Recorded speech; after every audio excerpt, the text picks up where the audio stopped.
For the past 4 months, there have been nonstop protests against police brutality against African Americans, such as George Floyd, Breonna Taylor, and Jacob Blake.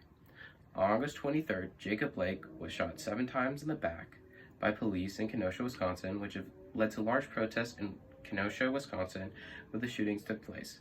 But now new protests are taking place in Orlando, Florida, where the NBA playoffs are taking place. The protest took place on August 26th when the Milwaukee Bucks didn't take the court for their scheduled game against the Orlando Magic. Once this game was postponed, all playoff games for the day were followed and postponed. Later that night, players met to discuss what the next steps would be.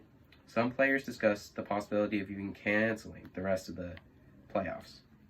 As a sports fan, that really affected me, seeing how hard these players worked for the continuation of this season and how ready they were to risk it for social change. When the protest began, it caught both the world and other players of the league off guard. Once the Milwaukee game was postponed, the team held a press conference to address their actions, which was praised by their team owners and players, which even led to former basketball player and now sports analyst Kenny Smith to walk off live television to show solidarity with the players.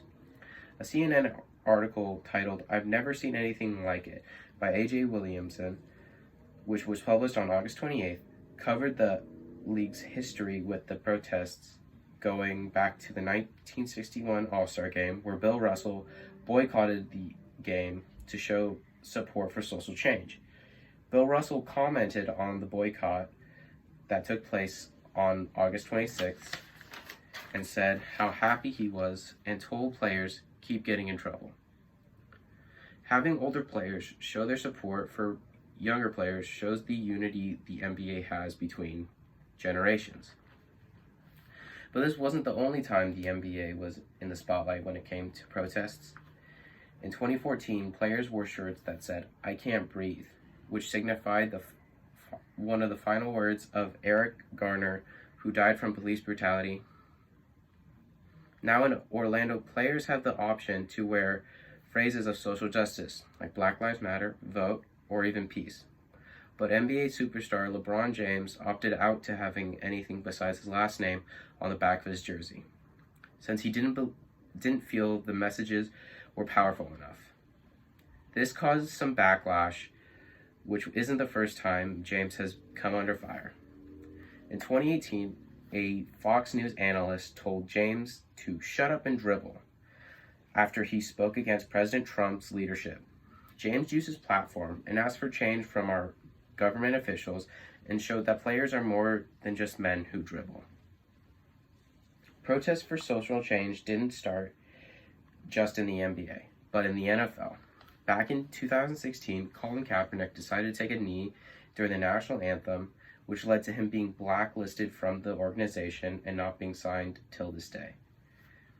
That led to similar protests around the NFL, with players taking a knee, along with all 4 other major professional sports such as the MLB, MLS, WNBA, and MLB. Players like LeBron James used the word boycott to describe what transpired on the 26th. But an LA Times article titled "Why Boycott Isn't the Right Term" by Nathan Fenno goes into detail about the definition of boycott, which is the act of trying to hurt one's employer. But in this case, it wasn't to hurt anyone, it was to start change on a larger issue. By players deciding to leave the games and pause their own season for a few days was one of the most powerful and surprising protests I've ever seen during these past 4 months. Knowing how important these games were to these players and putting basketball aside and fighting injustice was powerful to see, since many players wanted to protest but couldn't since they've been quarantined for 3 months. Finding a way to get their voices heard past social media and actually going out and showing that they are more than just players or athletes. They are social change warriors.